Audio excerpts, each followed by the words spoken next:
At 11:20 in the morning on December 13th, 1943, Hauptmann Gerhard Barkhorn pushed the throttle forward on his Messerschmitt Bf 109 and climbed through scattered clouds over northern Germany. He was leading his squadron from Jagdgeschwader 52 to intercept American bombers heading toward Kiel. The mission followed a pattern Barkhorn knew well. American heavy bombers would penetrate German airspace, escorted by Republic P-47 Thunderbolts or Lockheed P-38 Lightnings. The escorts would turn back when their fuel ran low. Then German fighters would attack the unprotected bombers. Barkhorn had flown this type of mission hundreds of times on the Eastern Front and dozens of times since transferring west in November. He understood the mathematics of range and fuel consumption. He knew exactly how far American fighters could fly from England before they had to turn back. Kiel was 480 miles from the closest Allied airfields. That was beyond the combat radius of any American fighter, even with drop tanks. The bombers would be alone over the target, vulnerable. Barkhorn's radar controller reported the bomber formation approaching from the northwest, approximately 650 B-17 flying fortresses in tight formation at 23,000 feet. Escort fighters with them, probably P-47s. Barkhorn acknowledged and continued climbing. His squadron would wait, let the escorts burn their fuel, let them reach their limit and turn back, then attack. If you're enjoying this deep dive into the story, hit the subscribe button and let us know in the comments from where in the world you are watching from today. At 26,000 feet, Barkhorn leveled off and scanned the sky ahead. He spotted the bombers first, silver specks against the grey winter sky. Then he saw the escorts, not P-47s, something different, twin-boom aircraft, P-38 Lightnings. Barkhorn knew the P-38 had longer range than the Thunderbolt, but intelligence reports said even Lightnings could not reach this deep into Germany and return home. They would have to turn back soon. The formation passed overhead. The bombers continued toward Kiel. The escorts stayed with them. Barkhorn waited. 5 minutes. 10 minutes. The bombers were approaching the target now. Still the escorts remained. Barkhorn felt the first stirring of unease. The P-38s should have turned back by now. They were too far from England. They could not possibly have enough fuel to get home. Then the American fighters dove from altitude, not turning back, attacking. Barkhorn rolled into evasive action as tracer rounds streamed past his canopy. 4 P-38s came at his squadron from above and behind. They had been waiting, conserving energy, positioned for exactly this moment. Barkhorn's wingman called out an attack from the right. 2 more P-38s closing fast. The squadron scattered. For the next 15 minutes, German fighters tried desperately to reach the bombers, while American escorts tore through their formations. Barkhorn managed to get a shot at a B-17 on the edge of the bomber stream. His cannon rounds struck the wing root. The bomber fell out of formation, trailing smoke. But before he could confirm the kill, a P-38 latched onto his tail. Barkhorn pushed into a steep dive, using his Messerschmitt's superior diving speed to escape. The American fighter followed him down to 8,000 feet before breaking off to climb back to the bombers. Barkhorn pulled out of the dive and looked around. His squadron was scattered across 50 miles of German sky. 6 aircraft still in sight. 2 pilots missing. 0 bombers confirmed destroyed. The P-38s were still with the bombers, still fighting, 500 miles inside Germany. When Barkhorn landed back at his base 30 minutes later, he went immediately to the intelligence office. He needed to report what he had seen. American fighters had escorted bombers to Kiel and engaged German interceptors over the target. The intelligence officer looked skeptical. He pulled out a map and measured the distance from England to Kiel, 480 miles. He checked the known specifications of the P-38 Lightning. Maximum combat radius with drop tanks, approximately 400 miles. The intelligence officer shook his head. The P-38s Barkhorn encountered must have been operating from forward bases in Belgium or France, or perhaps they were damaged aircraft that had jettisoned their bombs and turned back early, giving them extra fuel to range further east. There was no way intact P-38s could fly from England to Kiel, spend 20 minutes in combat, and return home. It was physically impossible. Barkhorn insisted on what he had seen. The P-38s had fought aggressively. They had not been conserving fuel. They had dove, climbed, and maneuvered in sustained combat. These were not damaged aircraft trying to limp home. These were fighters operating at full capability deep inside German airspace. The intelligence officer noted Barkhorn's report but categorized it as inconclusive. Other pilots from different squadrons filed similar reports that day. American fighters with twin booms had engaged them over Kiel. Some reports mentioned external fuel tanks, belly tanks, that the Americans jettisoned before combat. The Luftwaffe technical intelligence staff knew about external drop tanks. German fighters had used them during the Battle of Britain in 1940. But the Luftwaffe had concluded that drop tanks reduced performance too much to be worth the range extension. German doctrine emphasized speed and climb rate over endurance. Fighters were meant to intercept, attack, and land for refueling and rearming. The idea of a fighter remaining on station for hours seemed wasteful, inefficient. What the Luftwaffe intelligence analysts did not understand was that American strategic doctrine was completely different. The Americans were not trying to win air superiority through individual pilot skill or superior aircraft performance. They were trying to win through overwhelming numbers backed by inexhaustible industrial production. Escort fighters did not need to be more maneuverable than German fighters. They just needed to be good enough to disrupt attacks on the bombers. And they needed to be there for the entire mission. Range mattered more than agility. Endurance mattered more than speed. The December 13th mission to Kiel was the first time American long-range fighters had demonstrated their true capability. But it was not the last. It was not even the most important. Kiel was 480 miles from England. Berlin was 600 miles away. If American fighters could reach Kiel, could they reach Berlin? German intelligence said no. Absolutely not. The fuel mathematics made it impossible. On the morning of March 4th, 1944, Luftwaffe fighter squadrons across northern Germany received their mission orders for the day. American bombers would attack Berlin in strength, probably 600 to 800 heavy bombers. Escort would be provided by P-47 Thunderbolts and P-38 Lightnings as far as they could go. The intelligence brief was clear. American escorts could not reach Berlin. Maximum range for P-47s with drop tanks was approximately 450 miles.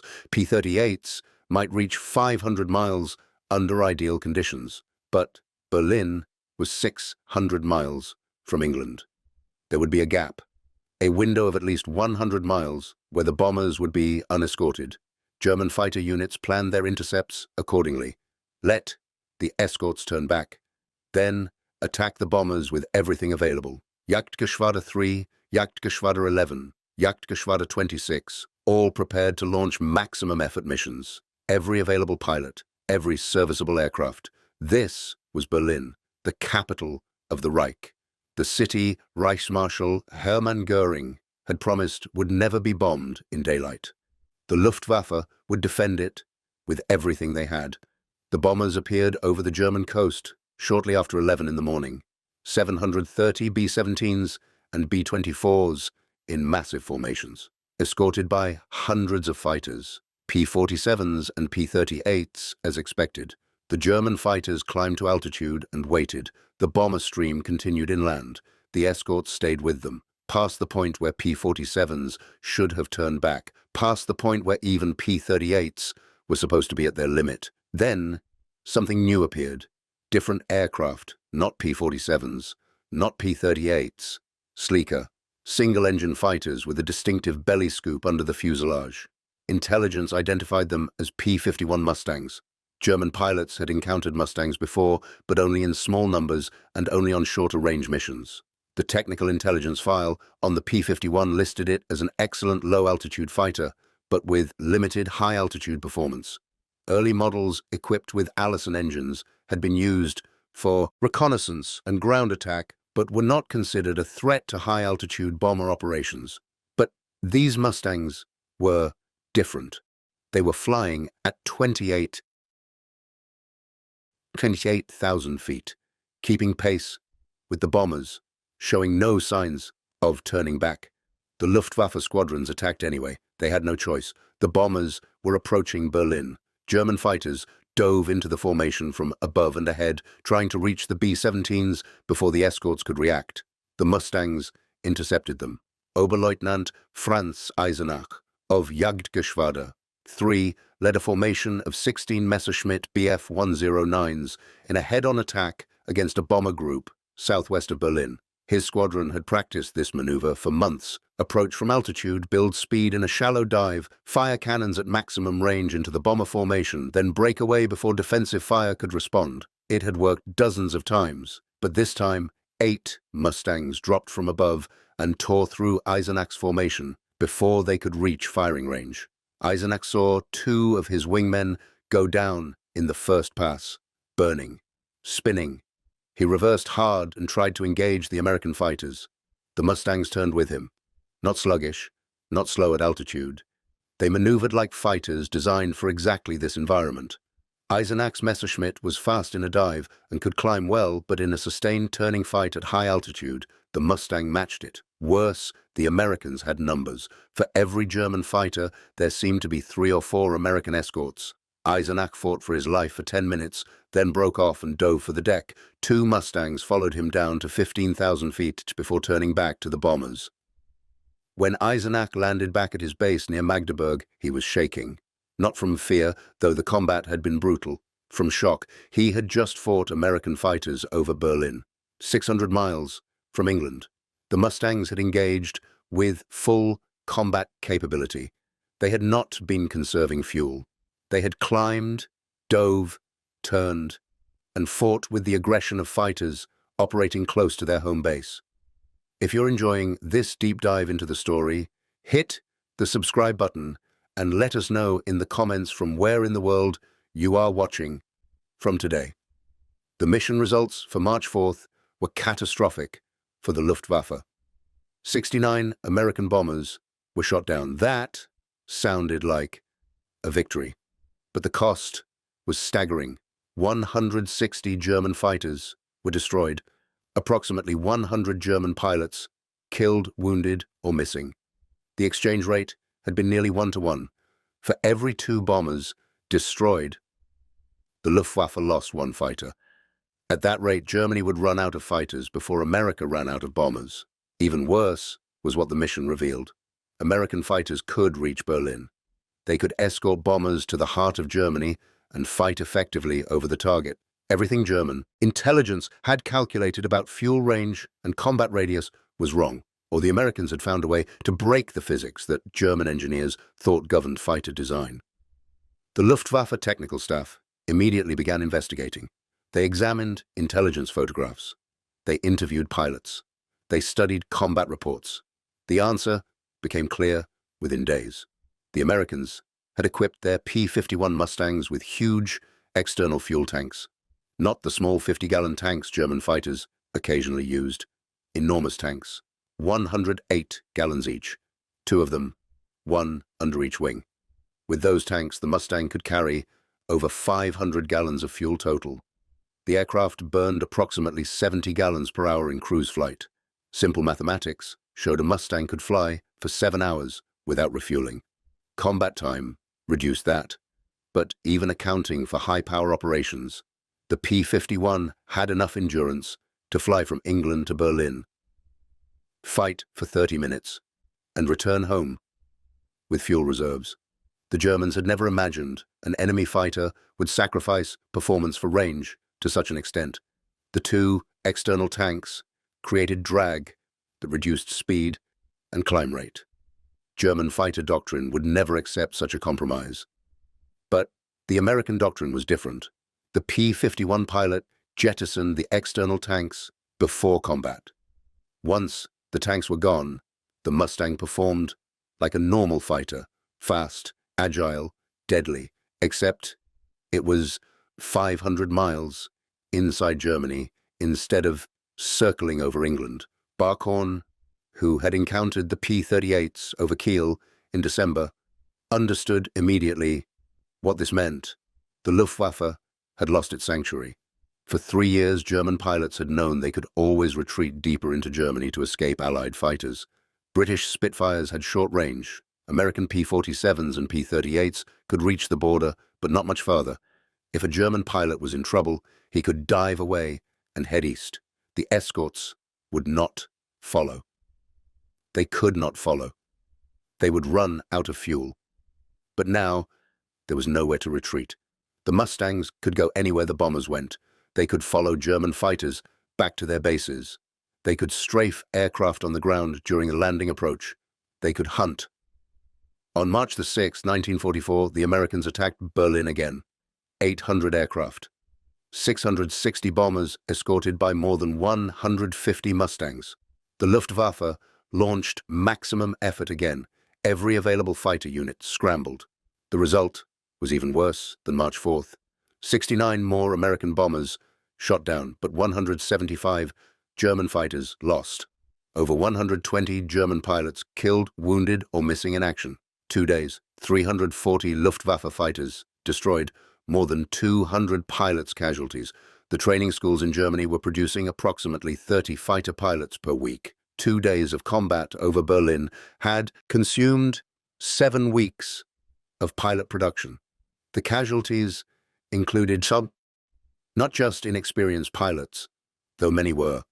The dead also included squadron leaders, flight commanders, and experienced aces. Men who could not be replaced. Men who trained the next generation. Men who developed tactics and led formations. Hauptmann Hans Philipp of Jagdgeschwader, one was killed on March 6th, shot down by a P-51 over Brandenburg. He had 206 confirmed victories. He was 29 years old. Oberleutnant Werner Schroer of Jagdgeschwader 3 was killed the same day. 114 victories. Age 26. Major Erich Rudorfer survived, but was shot down twice in one day. He bailed out over Berlin in the morning, found another aircraft, took off again in the afternoon, and was shot down a second time by P-51s near Potsdam. He survived both bailouts, but was badly injured. The Luftwaffe could build new fighters. German industry was actually increasing aircraft production in early 1944 despite Allied bombing. But Germany could not build new experienced pilots.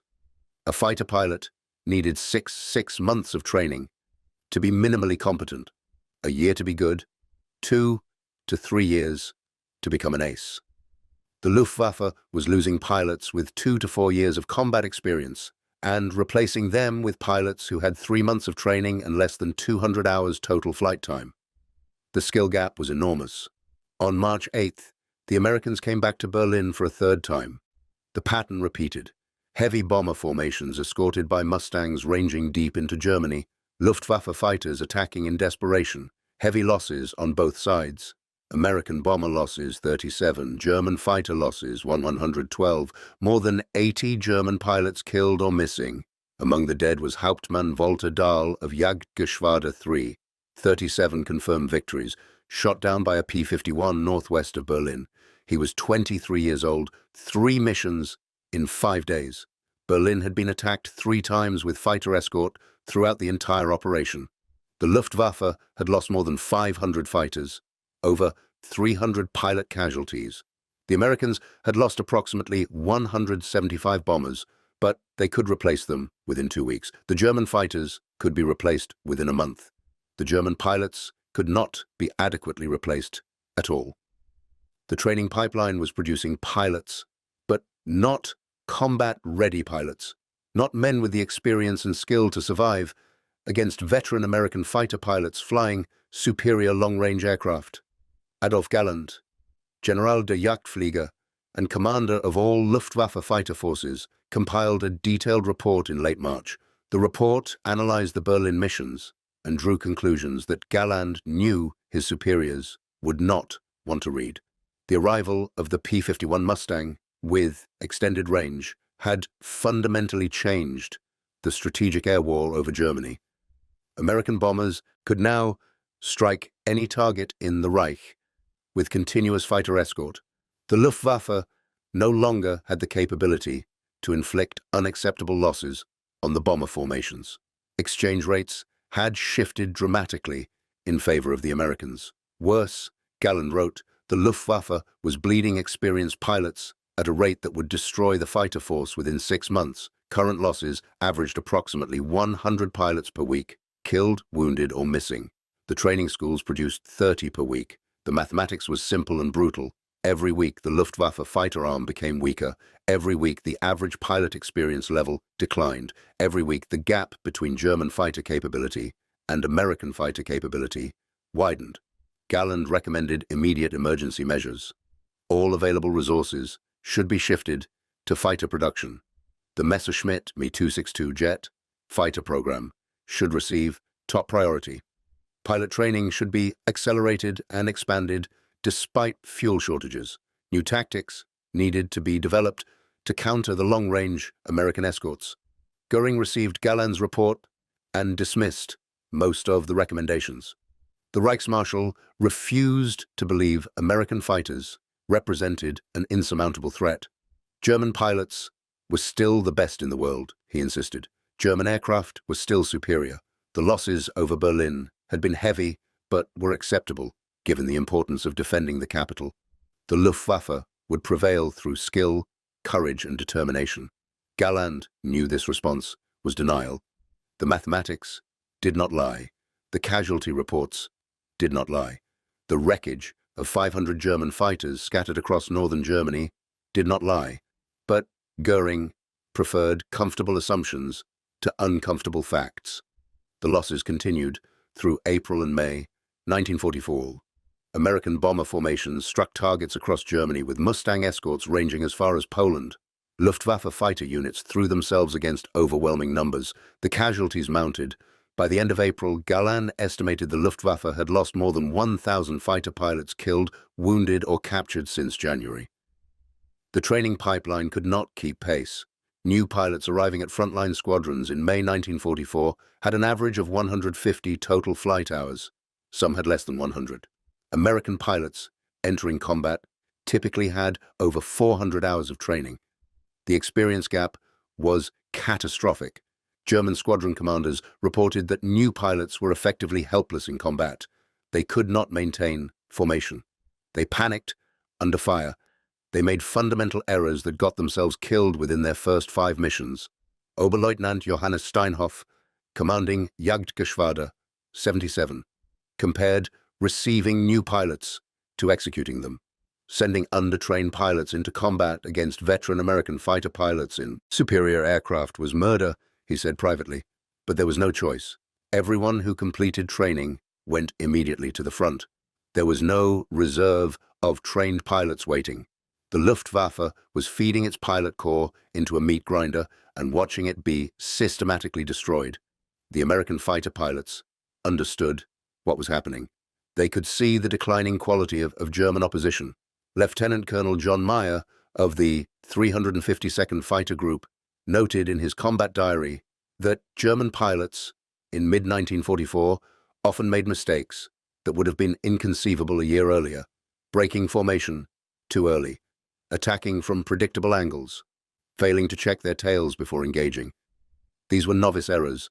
The veteran German pilots who had dominated European skies in 1940 and 41 were mostly dead, killed over France, over Germany, over Russia, replaced by teenagers with minimal training. The Normandy invasion on June 6, 1944, demonstrated the Luftwaffe's complete collapse in the West. On D-Day, the Luftwaffe managed to fly 319 sorties over the invasion beaches. The Allies flew 14,674. The disparity was so overwhelming that many Allied soldiers did not see a single German aircraft during the first week of the invasion. The Luftwaffe had been driven from the skies over France. American and British fighters controlled the airspace so completely that German ground forces could not move in daylight without being attacked. By July, Galland was receiving casualty reports showing 50 German fighter pilots killed or missing every single day. Every day. 50 pilots. The training schools graduated approximately 30 pilots per week. The mathematics of annihilation were undeniable. Between January and July 1944, the Luftwaffe lost approximately 2,200 fighter pilots killed, wounded, or missing.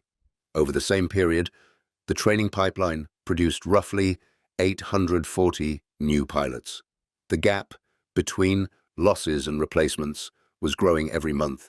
The final breaking point came in the summer and autumn of 1944. American Mustang groups were now conducting aggressive fighter sweeps deep into Germany, hunting for Luftwaffe aircraft wherever they could be found. The goal was not just to protect bombers. The goal was to destroy the Luftwaffe completely. Mustang pilots strafed German airfields. They attacked aircraft during takeoff and landing when they were most vulnerable.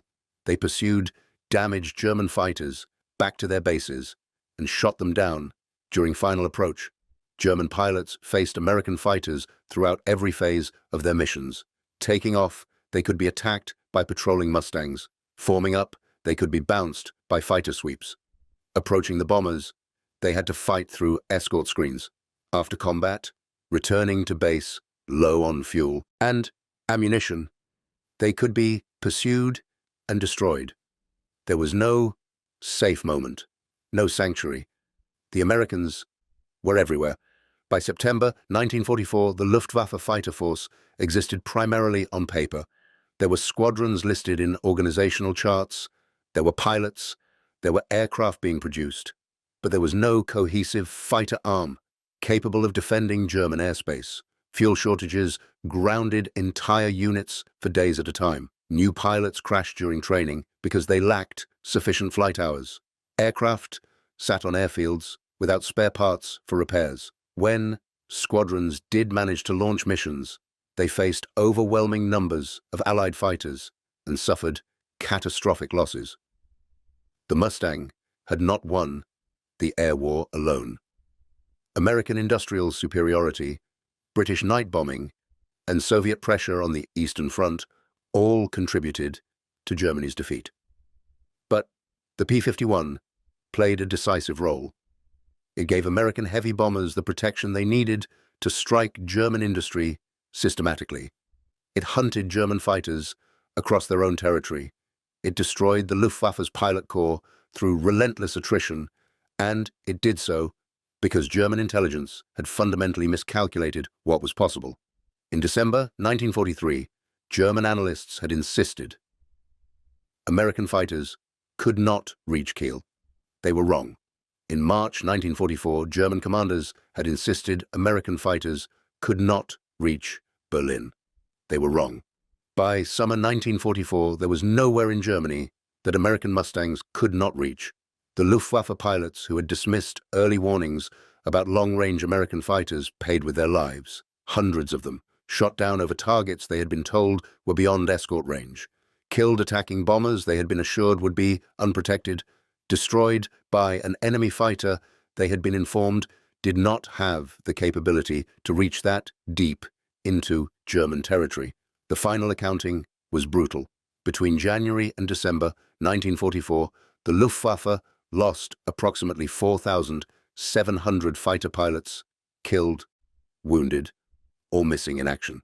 Aircraft production actually increased during 1944, with German factories producing over 25,000 fighters. But Germany could not produce experienced pilots, could not replace the tactical knowledge that died with veteran squadron leaders, could not rebuild the fighter force's combat effectiveness once its core of skilled pilots had been systematically annihilated. Reichsmarschall Goering, who had dismissed Galland's warnings, who had insisted American long-range fighters were not a strategic threat, who had refused to accept intelligence that contradicted his assumptions, reportedly said in private that when he saw Mustangs over Berlin, he knew the war was lost.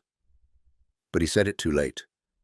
The decisions that doomed the Luftwaffe had been made months earlier, when German intelligence calculated that American fighters could not possibly fly 600 miles into Germany, fight for 30 minutes, and return home. The calculations were wrong, the assumptions were wrong, and 300 German fighter pilots died 500 miles deep into their own territory, shot down by an aircraft their commanders had told them could not reach that far. The Luftwaffe had been defeated not through a single catastrophic battle, but through systematic attrition, month after month of losses that could not be replaced, week after week of casualties that exceeded the training pipeline's capacity to produce replacements, mission after mission where experienced pilots died and were replaced by novices who died within days.